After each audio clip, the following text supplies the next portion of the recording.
በቂ እንቅልፍ ተኝታችሁ ጠዋት ስትነሱ ከፍተኛ ድካም ይሰማችኋል?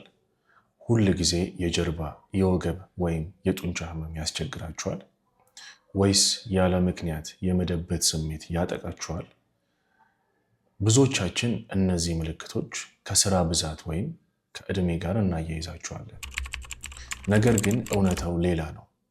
በዓለማችን ላይ ከ1 ቢሊዮን በላይ ሰዎች የዚህ ድብቅ ችግር ሰለባ ናቸው። እሱም የቫይታሚን ዲ እጥረት ነው።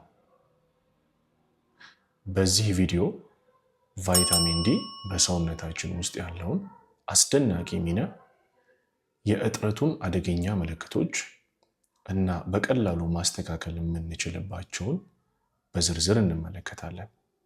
እስከ መጨረሻው አብራችሁን ቆዩ። ለዚህ ቻናል አዲስ ከሆናችሁ ደግሞ ሰብስክራይብ ማድረግ እንዳትዘነጉ። ቫይታሚን ዲ ስሙ ቫይታሚን ይባል እንጂ በሳይንሱ አጠራር በትክክል የሚሰራው እንደ ሆርሞን ነው። ልዩ የሚያደርገው ነገር አብዛኛዎቹን ቫይታሚኖች ከምንመገበው ምግብ ስናገኝ፣ ቫይታሚን ዲን ግን ሰውነታችን ራሱ ማምረት መቻሉ ነው። ይህ የሚሆነው ቆዳችን ለፀሐይ አልትራቫዮሌት ቢ ወይም ዩቪቢ ጨረር በሚጋለጥበት ጊዜ ነው። ይህ ሆርሞን በሰውነታችን ውስጥ ከምግብ የምናገኘውን ካልሲየም ወደ አጥንታችን እንዲገባ በር ከፋች ነው። እሱ ከሌለ የፈለግነውን ያህል ካልሲየም ብንወስድ አጥንታችን ሊጠቀምበት አይችልም። በተጨማሪም ከ3000 በላይ በሚሆኑ የሰውነታችን ሴሎች ውስጥ የራሱ የሆነ የቁልፍ ቦታ ወይም ደግሞ ሪሴፕተርስ አለው። ይህ ማለት ቫይታሚን ዲ ለጠቅላላ የሰውነት ጤና ወሳኝ ሞተር ነው ማለት ነው። ታዲያ ይህ ወሳኝ ንጥረ ነገር በሰውነታችን ውስጥ ማነሱን በምን እናውቃለን? ከዚህ ቀጥሎ 5 ዋና ዋና የሆኑ ምልክቶችን እነግራችኋለሁ። የመጀመሪያው ተደጋጋሚ መታመምና ኢንፌክሽን ነው። ቫይታሚን ዲ የበሽታ የመከላከል ስርዓታችንን ወይም ደግሞ ኢሚዩን ሲስተምን እንደ ጦር መኮንን ሆኖ ይመራል። በተደጋጋሚ ጉንፋን ወይም ሳል የሚያጠቃችሁ ከሆነ መከላከያችሁ ዝቅ ብሏል ማለት ነው። ሁለተኛ ከባድ የሆነ የሰውነት ድካም ነው።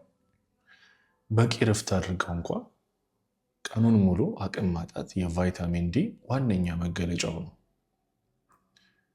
ሶስተኛ የአጥንትና የጀርባ ህመም፣ በተለይ የታችኛው የጀርባ ክፍልና የመገጣጠሚያዎች ህመም የካልሲየም እጥረት መኖሩንና አጥንት እየሳሳ መምጣቱን ይጠቁማል።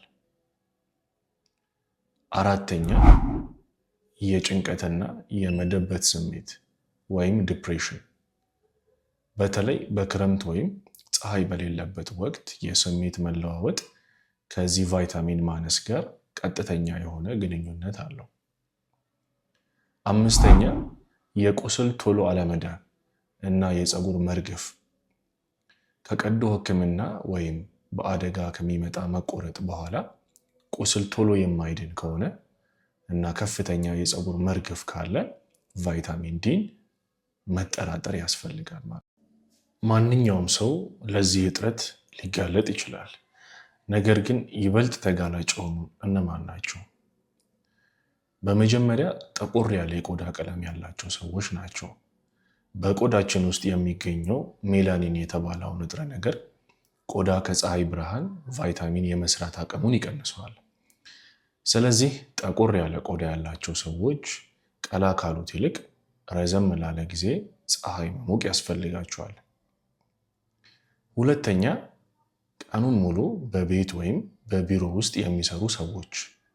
ያው እንደምታውቁት ዘመናዊ ህይወታችን ከቤት ወደ ቢሮ በመሆኑ ለፀሐይ ያለን መጋለጥ እጅግ አናሳ ሆኗል።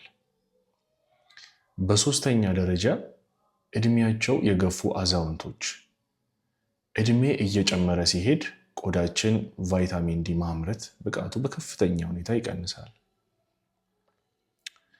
ስለዚህ ይህንን ችግር ለመቅረፍ 3 ቀላል መንገዶች አሉ። የመጀመሪያው በጣም ተፈጥሯዊ የሆነ መንገድ ነው። የፀሐይ ብርሃን ከጠዋቱ 4 ሰዓት እስከ ቀኑ 8 ሰዓት ባለው ጊዜ ውስጥ በተለይ እጅና እግር ሳይሸፍኑ ከ15 እስከ 30 ደቂቃ በሳምንት 3 ቀን መሞቅ ለጤናችን ጠቃሚ ነው። ሁለተኛ ምግቦችን ነው የምናየው። እንደ ሳልመን እና ቱና ያሉ የቅባት አሳዎች፣ እንቁላል፣ እንጉዳይ እና በቫይታሚን ዲ የበለጸጉ ወተቶች፣ አረንጓዴ ቅጠላቅጠል ምግቦች ጥሩ የቫይታሚን ዲ ምንጭ ናቸው። ሶስተኛው የህክምና ምርመራ በማድረግ ሰፕሊሜንቶችን መጠቀም ነው።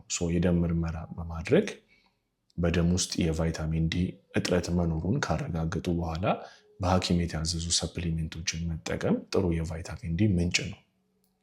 ያስተውሉ፣ ጤናችን በእጃችን ነው። ዛሬውኑ ለሰውነቱ ጥቂት ደቂቃ የፀሐይ ብርሃንና ተስማሚ ምግብ በመስጠት ጤናዎትን ይጠብቁ። ይህ መረጃ ጠቃሚ ሆኖ ካገኙት ቪዲዮውን ላይክ በማድረግ ለሌሎች እንዲደርስ ያድርጉ።